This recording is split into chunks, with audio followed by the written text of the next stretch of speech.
Hi everybody, welcome back. And today in this video, I'm just going to show you some material in relation to the sports webinar. And the article is in relation to football and the Spanish game yesterday. And I'm going to show you some vocabulary, some expressions, and try to identify the most difficult and the most important grammar aspects and the most important vocabulary and expressions to try to help in relation to learning English. So I'm going to share the screen. And here you can see on the left is the article, and the title is basically, should Spain be worried or preoccupied or anxious by the Euro 2020 opening draw?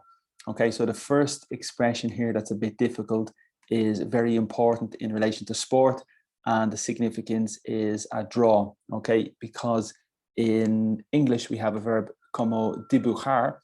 In Spanish, dibujar is to draw. You draw a picture, you draw a painting, but in this situation, it's empate. So in sport, if you have an empate, it's the significance to draw, because maybe for the pistol, if you have two maybe cowboys in the original situation, and to draw the pistol is like to extract the pistol. So draw was very flexible and very, very important. So the verb to draw is empate in sport. So it can be 0-0, 1-1, etc. And the second possibility is to draw, is to extract. So if you have an infection, for example, in your hand and you need to draw something out, you draw the infection out, it's to extract. So that's the significance here. Also, it can mean attract, because if there is a sports event or if there is a football match happening, the match will draw a lot of people. So it will bring or it will attract a lot of people. So that's the second possibility, to extract and to attract, okay? And the third possibility is dibujar, as we say, draw a picture, and empate. So it's very, very flexible and very, very important, okay? The third possibility, I suppose, is a sorteo in Espanol. So if you have a competition and you want to select the opponents, you need to have a draw, like a lottery, okay? So it's very important verb, and in this situation, it's in relation to sport, como empate in Espanol. Okay, so I'm just going to continue with the first paragraph to try to explain the most important vocabulary from the first paragraph.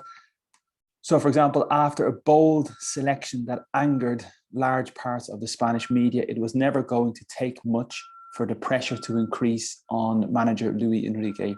So Spain's 0-0 draw against Sweden, which leaves them behind Slovakia in Group E, was far from ideal start to Euro 2020. Okay, at the final whistle in Seville, the hosts were whistled by some home fans, and the players left talking about shutting up their critics. Okay, so some very important vocabulary in this little section. So I'm just going to identify the most important vocabulary here. The first one is a bold selection. Okay, and this is very, very flexible. The most typical maybe is with children. So the behavior was very bold, and the significance is very, very strong, maybe very aggressive.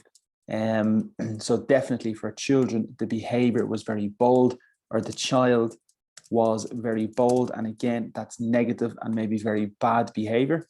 But the second possibility is like a strong decision or a brave decision. So if you make a bold decision, it really means that it's a strong decision, and it requires a lot of courage and a lot of bravery. So the significance here in the selection is a very brave and a very courageous selection, and that's the significance here. The third possibility is with the text. In Espanol, it's negrito. So when you're writing the text, we would say the text is in bold, and in English it would be bold, but in Spanish I think it's como negrito. Okay, so here you can see the text actually is in bold, and that's very, very important. So it is a very flexible word, and it's used in lots of different contexts, and they're the three most typical contexts with bold. Okay, here everybody, I think most people understand the adjective angry, but it is possible a verb. Okay, to anger somebody is possibly a verb, and that's very creative, and it's more advanced, because most people just understand the adjective angry. The substantivo is the anger, and the verb is to anger. So that's very, very important. And here in this situation, it is the past simple. It angered. So the decision or the selection angered in the past simple large parts, large sections of the Spanish media. It was never going to take much for the pressure to increase. Okay, so just the pronunciation of pressure is very important, because I think in Spanish it's presión and in English it's different. So we say pressure. Okay, and that's the typical here pronunciation. And I suppose the preposition that's connected is the pressure on. So we normally say to put pressure on a person. That's the typical preposition we use with pressure. So we normally say to put pressure on somebody, or to put pressure on something as well. Okay, of course you can say under pressure. For example, you are under pressure, and that means you have a lot of pressure to do your job. You have a lot of pressure to submit your work. So you are under pressure. Okay, there's another expression as well. You can say pressure is for tires, and that's a joke, because if you have a lot of pressure, you can say pressure is for tires, that it does not affect you. And another expression, I suppose, is pressure makes diamonds. So they're the most typical expressions in English. But of course, it is a verb to press, which is similar. So to pressure and to press are two possible verbs, just a little bit different. So just be a little bit careful with the two. Okay. In the next paragraph, so in Spanish, I suppose, is entonces, or next, or following. Spain's 0-0 draw against Sweden leaves them. So the verb leave is dejar. And in this situation, it's the present and it's the third person. So it leaves them behind Slovakia in the group, far from. So it's absolutely not an ideal start. It is a lot of distance from the ideal start. So it's far from ideal. That's a very, very good expression. So for example, my holiday was far from ideal because it rained a lot.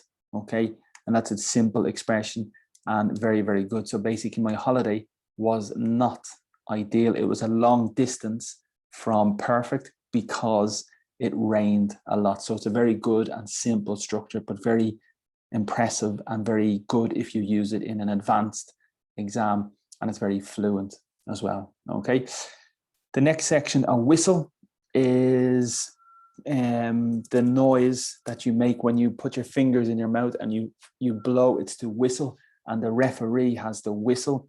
So it's a very important object. So it is a verb to whistle, and in this situation it's the substantivo, which is the noun a whistle as well. And in this situation, the final whistle is at the end of the game. You can say at the end of 90 minutes. And there is a very funny and a very famous old expression.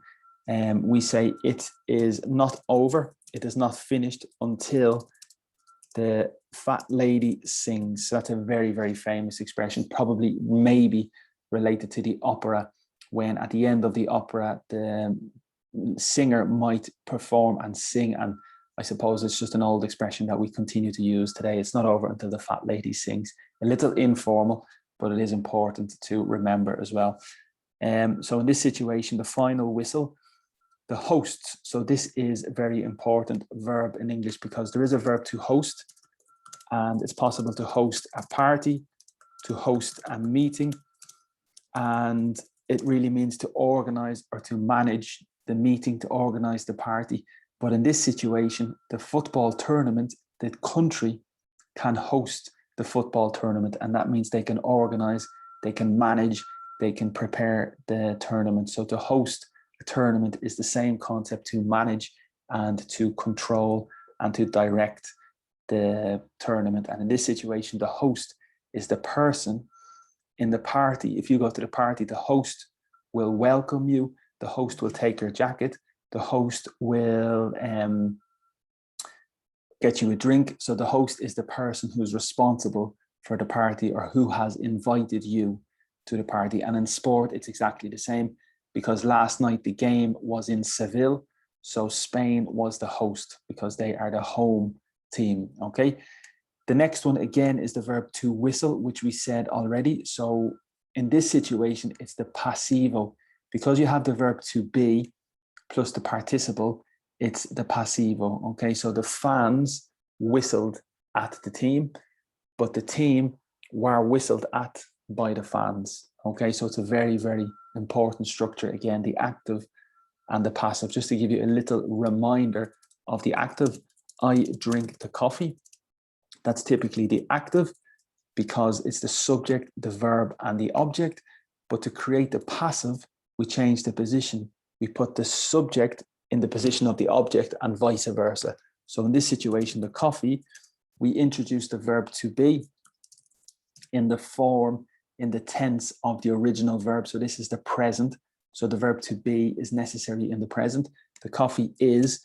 Then we introduce the participle of the second verb, and the participle of the verb drink is drink, drank, drunk. Okay, so the coffee is drunk by me is the correct form of the passive in this sentence. So that's just a little example. And in here, in this sentence, it's perfect because the hosts, the home team, received the criticism, received the whistle from the fans, from the supporters. Okay, and one little comment about fans. The typical structure is in English, I am a fan of, and most Spanish speakers make a little error with this structure. Most Spanish speakers say, I am fan of, but in English, you need to say, I am a fan of. It's very, very small, but it is a very obvious omission and an obvious mistake. So it's necessary in English to say, I am a fan of this football team, or I am a fan of the series, or I am a fan of something or somebody. So that's very simple instruction, but it's very, very important to remember all the time, okay? Then the players left, so the verb is to leave, and it's irregular in the past, dejar in Espanol, and left is the past simple, irregular, okay? Talking about shutting up their critics, okay? So the verb is to shut, and it's like to close, to shut the door, to close the window. And the insult is a phrasal verb to shut up, which is como cállate in Espanol, okay? So to shut up is a little aggressive, a little rude, and a little vulgar, maybe. And basically it means to be quiet and to stop commenting. And in this situation, the players are determined and motivated to prevent and to stop the critics from commenting in the future negatively because they want to have a good result. Okay, the next expression is very, very good. So, are Spain in a spot of trouble? Okay, so I'll just clear the notes just to continue a little bit because this is a very, very good expression. So basically, are or pues or entonces, are Spain, it's a question, so you change the position of the verb and the subject. For example, the affirmative, Spain are, but because it's the question, are Spain, so you change the position in the question. The key part here is a spot of trouble, and we have another possibility as well. You can say a spot of bother. Okay, a spot of trouble and a spot of bother is exactly the same, like a little difficulty and maybe a sticky situation. And basically a spot is typical for the adolescents, the teenagers, when they have some problem with the skin and you have a spot on your head, a spot on your face, like a pimple. So a spot is very similar to a pimple. That's the first significance. The second significance is typical with food. When you're eating food or you're drinking soup and you spill a little food on your shirt, you have a spot of soup or a spot of food or a spot of dirt on your clothes. That's possible as well. Okay, the adjective spotless is very, very famous. So if the room is spotless, there's absolutely no dirt in the room. It's completely clean, very tidy, and it's absolutely spotless. Okay, remember the suffix less means without, jobless, homeless, and in this situation, spotless. And the significance is there's absolutely no dirt. Everything is perfect and perfectly clean. You can also say squeaky clean, which means, again, absolutely perfectly clean. So it's very typical expression that the room is squeaky clean. And I suppose that means it is spotless as well. Okay, so just good vocabulary. But number 3, A spot is also a location in the map. If you're looking at the map and you try to identify a location, this is a good spot for the taxi. This is a good spot for a restaurant. So a good spot is a good location. And that's very, very important for sure. Also, it is possible the verb to spot, which is like to locate or to identify. So you enter the party and you look for your friend and you spot your friend. You identify and you locate your friend. So the verb to spot can mean to locate and to identify. And in this situation, it means a place. So are Spain in a place of trouble or a moment of trouble? So a spot of trouble is a place where there is trouble, and a spot of bother is the same, a place or a location metaphorically, not necessarily physical, but more in the progress or the tournament. So they're in a spot of bother. It's a very good expression as well, okay? So we continue to the next section, and the topic is, could striking problems undermine Spain's chances? So this is one of my favorite words when teaching English, because it's very, very advanced in English, very fluent, but it's also simple at the same time, but it's a very, very good concept. So basically striking is the verb to strike, and in sport, the striker is the adelantar. I think the forward or the striker is the position in sport that is the most attacking, okay? And the gerundio is striking, is the activity, or maybe the noun as well. So is there a problem in the team with the attack, with the strikers, with the forwards? Is there a problem? And then the verb here to undermine is very important, because the verb to mine is, number one, you mine for coal, you mine for copper, you mine for minerals. I think como minar. Okay, so to mine is the action with the machine to go under the ground. And you can also mine for information. So that's very, very important. And also the location is a mine. That's the place. Okay, so if you have the old-fashioned place to collect the coal, that is a mine. Okay, and then basically to undermine is typical in the context of a manager, typical in the context of a person in authority. So for example, you undermine your manager. The significance is you try to do some action to collapse the authority of the manager. So it's the same concept to mine.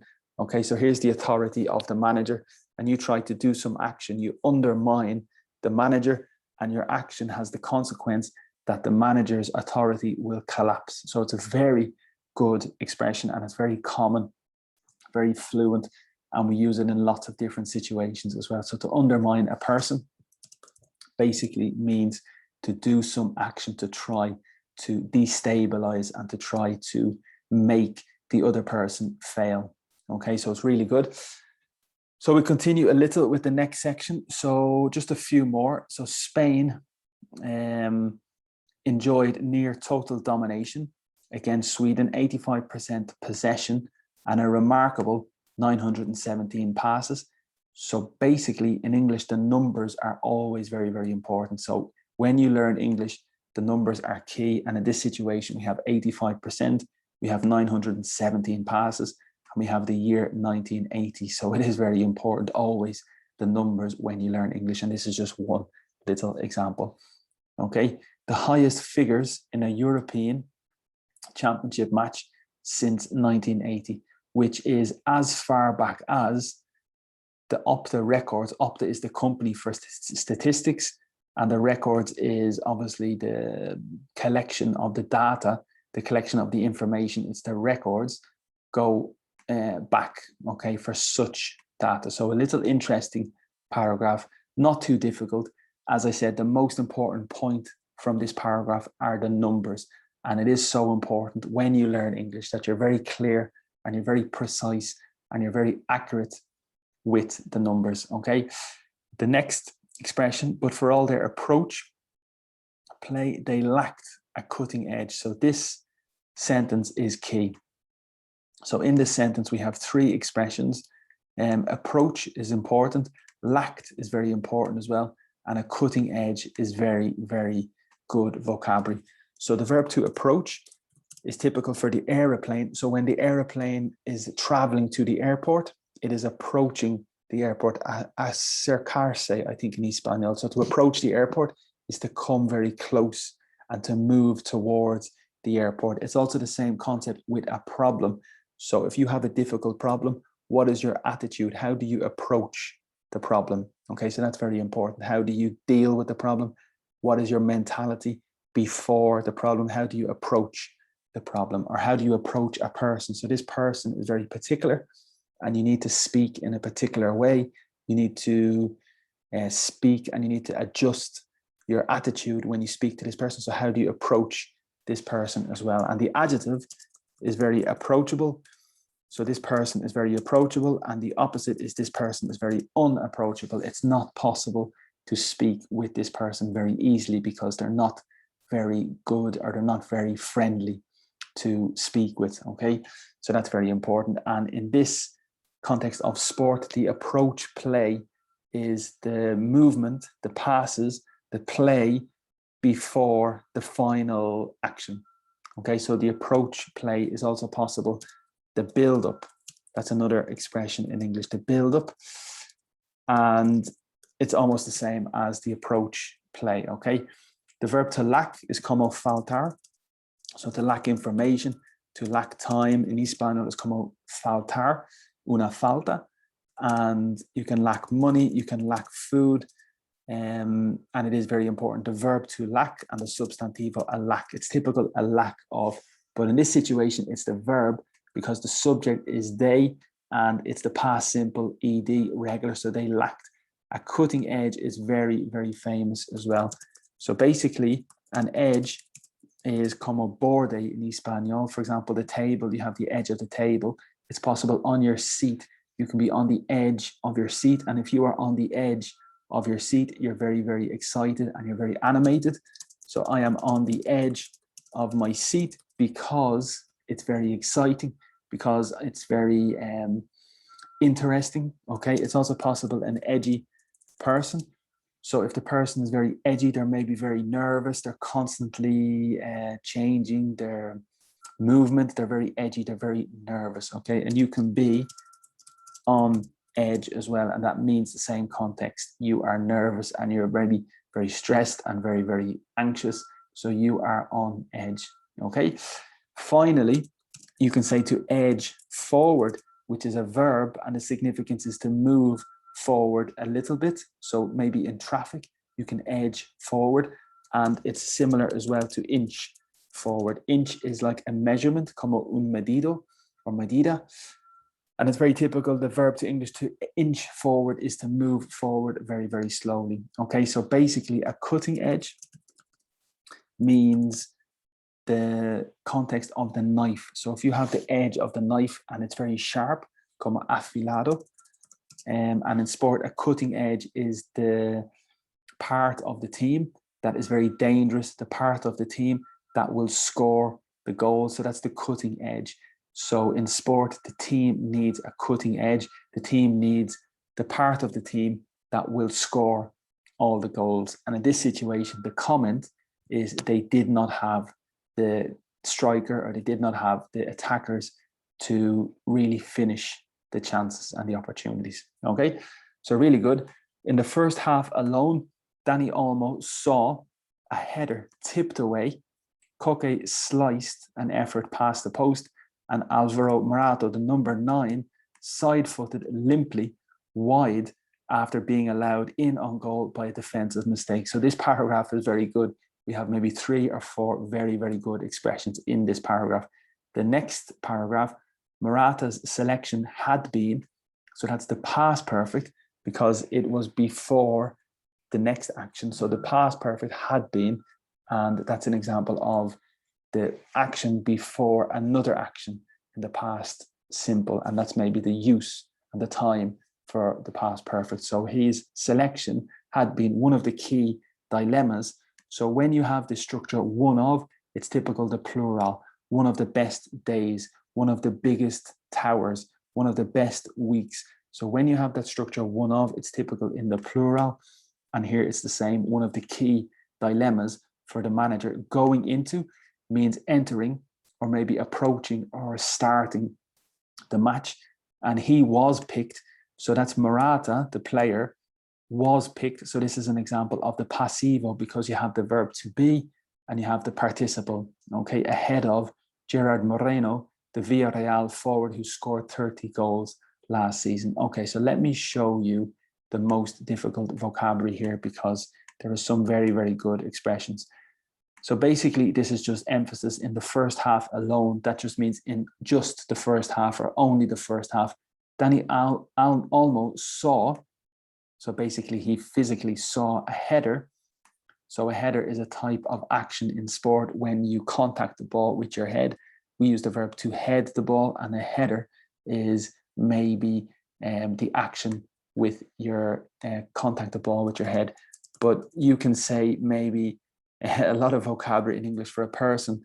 If the person is a head banger, that's a very famous informal expression, because the verb to bang is like to hit. And if the person is a head banger, they're a bit crazy, they're a bit of a lunatic, they're a bit wild. It's a little informal, but I suppose just from my experience in Ireland and in Dublin, I hear this on the street frequently. So a head banger is maybe somebody that's a bit wild, a bit crazy, could be funny, but it is a little bit informal as well. Okay, so that's a head banger. So a header is typically in sport. And here the difficult vocabulary is tipped away. Okay, so the verb is to tip, and it's typical vocabulary for the goalkeeper, como portero. So if the goalkeeper tip the ball, it's like touch the ball a little. So if he tipped the ball over the bar, and the bar is the typical object in sports, so to tip the ball over the bar or to tip the ball away. And here it's perfect. So the goalkeeper save, in English we say to save the ball and to save the shot. And in this situation, it's to save, but it's not physically totally, it's just a little, to touch the ball, to tip the ball away. Okay, and that's just very specific vocabulary in sport that we have here. But also tip is typical in the restaurant. You give a tip, which is some piece of money, como propina in Espanol. And tip is also advice as well, como consejo. So we have a lot of possibilities with the word to tip. And finally, to tip is this action as well. Tip a person on the shoulder. The next structure is very, very good. So coque, sliced, an effort. Okay, so slice here is the key word. And most people probably understand in the context of the pizza. So if you have a slice of pizza, the significance is maybe one part of the pizza. It's a slice of the pizza. And you can maybe say to slice up the pizza, which is a phrasal verb, and the significance is maybe to divide, to separate, to organize the pizza into different sections. So that's the slice up the pizza. But in sport, if you slice the ball, the significance is the contact is not very clear. So this is the clear contact, but if you slice the ball, it's maybe bad contact and it's not clear. So if you slice the ball will go in a very bad direction. So that's the famous expression and context in sport, to slice the ball, and to slice the effort is the opportunity. Pass the post, and the post is como palo in Espanol, primero palo, segundo palo. So the palo is the post, okay? And also a post is possible for your job. You are starting a new post next week, and that means you are beginning a new position, a new job, and it's very, very important as well. Also, you can say the verb to post a letter, which is the significance basically to send. And of course, we can say to keep me posted, which basically means continue to tell me the most important information, keep me up to date, keep me informed, keep me posted. So that's really, really good vocabulary as well. Finally, you can say the company is posting me to maybe Italy, and that means they're sending you in your position and your job. You have to relocate, you have to move to a different country. Okay. The final word that's difficult here is limply. Okay, and it's really, really good vocabulary. So in this situation, it's in relation to the sport. and in relation to the contact of the football. So limply is the adverb because you have the ly, and normally ly is como mente in Espanol, suavemente, lentamente, rápidamente, but limp is an adjective, okay? And you can say the effort was very limp, and it's a little bit like débil in Espanol, and in English we say weak. So the opposite to strong. So if something's very strong, como fuerte, the opposite is very weak and very limp, okay? And in sport, the contact on the ball is very limp, and that means it's very soft and very slow, so bad contact. Also, the person has a limp, and that's very, very famous. So if you have a problem with your leg and you're walking and you are not walking very comfortably, you're not walking very, very well, you have a little limp or a little hop, that basically means you have a problem with your leg and you cannot walk completely perfectly. So you have a limp and you have a hop. So that's really, really typical vocabulary as well. Okay, and I think everything in the next paragraph is not too difficult because we have explained most of it already. And here, the selection. So the selection or the choice did not pay off. Okay, so this is a phrasal verb, to pay off, and it's very, very common. And I'll give you one expression. We say hard work always pays off. That means when you work hard, when you put a lot of effort, and when you always work very, very hard, you will always receive the benefit. You will always receive the positive solution. So if you study and hard work, you will get good results always. That's the rule, that's the expression, and it's very famous. So to pay off is very, very good. It means you will have the success from the effort. And finally, second, we have to pay off an employee. So this is maybe in the context of compensation. So when the company need to fire, need to sack, okay, como despedir, I think, to sack or to fire the worker. You can also say to let go. It's possible to pay off the worker, and the significance is you pay the worker, you pay the employee, and the employee leaves and departs, okay? So to pay somebody off is to pay the money and they go away. In the same context, if there's a big, big problem and for example, two people have a conflict and the company are in bad situations, so they are culpable, they are to blame, and the person, the worker, has the option to go to the tribunal or to go to the court. That's the one option. Or the second option is the company pay this person the compensation before the court, before the judge process, and it's not necessary to go to the court because the company pay this person off. So it's very typical in that situation when it's a negative incident and the company pay the money to forget the problem. Okay, so that's possible as well. Okay, this paragraph, if 10 passes equaled a goal, how far ahead would Spain be? So this is a conditional sentence. If 10 passes, so obviously that's very sports related, 1 pass, 2 pass, 3 passes. So the hypothetical question is, if you have 1 goal for 10 passes, the question is how far ahead would Spain be? Okay, because of course Spain passed the ball a lot. Asked former England international Karen Kearney. So former is very, very important. So if you are a former international in sport, that means you played for the national selection before, but today you do not. So you can say my former job, and that means my ex job, or my previous maybe, but it could be before. Not exactly your last job. It could be 2 years ago. It could be 3 years ago. My former job, my former house, my former partner, my former friend. It's very typical. It's very common. And it means your ex-colleague, your ex-job. And in this situation, she was the ex-former international. So she played with the selection before, but not today. Okay.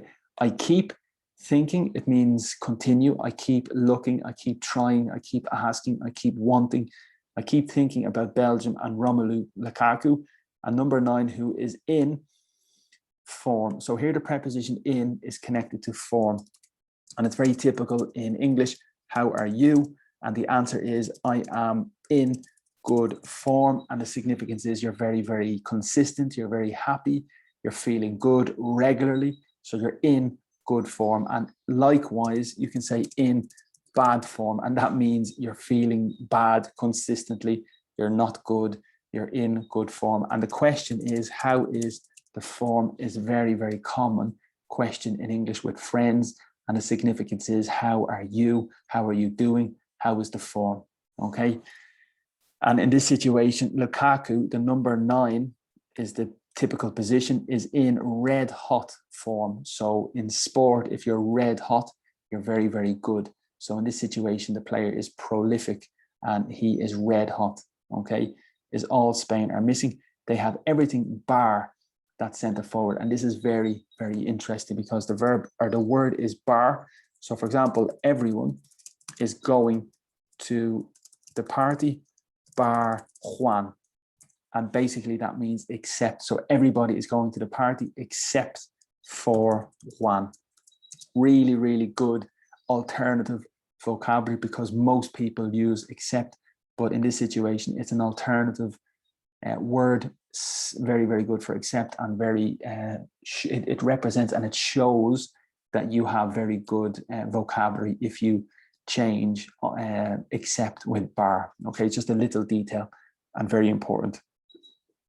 Okay, Spain only have themselves to blame. That's a very, very famous expression. So for example, you only have yourself to blame.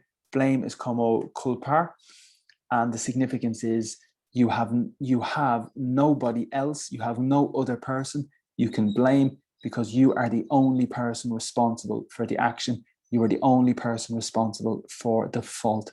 So you have only yourself to blame. You cannot accuse, you cannot blame another person because you are definitely at fault. Okay, so Spain only have themselves to blame because they had all the opportunities and they should have won the game, according to said ex or former England captain Alan Shearer. They created enough chances, sufficient chances, and enough. The position of enough is important. Enough is typically before substantivo, enough time, enough energy, enough food, enough chocolate, and it's after the adjective. You are happy enough, you are tired enough. So the position of enough is important and it changes depending if it's a substantivo or depending if it's an adjective. The reason or the motive they didn't score was because of their shocking finishing. So this is very, very typical vocabulary because the verb is to shock and it's como asustar. So for example, electric, we say an electric shock. And that means you put your finger or you touch the electricity with your finger and you have a you have a shock like a fright. Okay. And the adjective is shocking and it means very, very dramatic. So if you watch the movie and the movie is very dangerous or very disgusting or very vulgar, it has an impact on you and it shocks you. So you jump. Okay, so the movie is shocking and it means very disturbing. And in this situation, shocking finishing is in sport when you cannot finish the opportunity, you cannot finish the chance because it's very, very bad quality. So shocking finishing is very bad quality, okay? You could say the service in the restaurant was shocking and the significance is very, very bad. It was really poor service, really poor quality, very common vocabulary in English. Okay, Manchester City defender Aymeric Laporte, making his tournament appearance for Spain, defended Morata. Okay, we know what he can do. So can is the modal, and after the modal we have the next verb, but always we remove to. So the correct structure is can go, can have, can eat, can talk. The error is can to talk, can to eat. That's the error, because it's necessary to remove to after every modal verb. That's the rule. Can, could, may, might, should. The next verb, we eliminate to. So should, go, might have, correct, correct, correct. Okay, so very important. That's just a little detail here. It didn't go in. So basically the ball did not enter. It did not go in the goal for him today. It's true. But in the next game, he can, again, modal verb, he has the ability. The verb is to score, but because it's a modal verb, we eliminate to. So he can score 3 and shut everyone's mouth. And again, that's the same as como cállate. So close the mouth of everybody. Okay, let's hope. So vamos a ver or esperar. Let's hope. And then so is the substitution for the previous sentence. So for example, my friend says to me, Brian, I hope it does not rain tomorrow. And I say, yes, I hope so. So I hope the same too. So is the substitution for the previous comment. And the previous comment is he can score 3 and shut everyone's mouth. So let's hope that he scores 3 and shuts everyone's mouth. We have to win. So this is a modal verb, obligation, have to, in Espanol, tener que. We have to win the next game, the next match, the next opportunity. Okay, very good. I think that's sufficient analysis. So it's the context of sport, and some of the vocabulary is a little specific for football. However, some of the vocabulary is very important, and we use the vocabulary in other situations as well. So it's a very good analysis, a lot of very, very good vocabulary, and I hope it was clear. I hope you can understand me. I hope you learned a little, and I hope you can use the vocabulary again. You can continue with the article yourself. There's more vocabulary, a lot more. So we would be here, or we could be here for another hour if you want, but I'm sure you have other things to do, and I'm sure maybe this is enough for you at the moment. So that's just a little example of the sports content. Normally every Tuesday at 3:15 we have the sports webinar for €6 to attend, and this is practically the same content, the same structure as the sports webinar with more people. And today is just a little example of the content. So every Tuesday at 3:15 we have the sports webinar. On Wednesday at 3:15 we have the IELTS webinar. On Thursday at 3:15 we have the C1 advanced webinar. On Friday at 3:15 we have the business English webinar. And every morning we have speaking groups and speaking classes also. For example, Monday, Wednesday and Friday we have the level B1 to B2 at 9 o'clock on Monday, Wednesday and Friday. A group of 10 is the structure, and it's possible there are some places available for €4 every morning.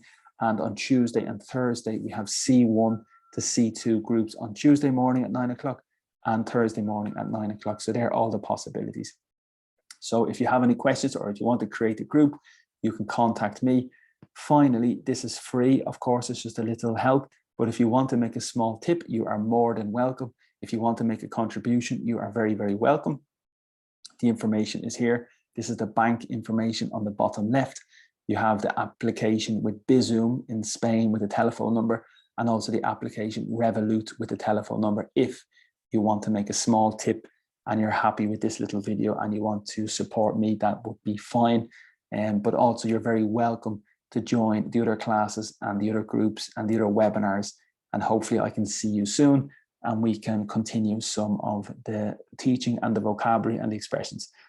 Okay, so thank you very much, everybody. I hope that you have a very good evening and a very good day. And as I said, hopefully we'll talk to you soon. And thank you so much for watching and for participating. And please leave a comment, of course, if you want, like, share, whatever you want. And thank you so much and have a very good evening. I'll talk to you soon. Bye-bye.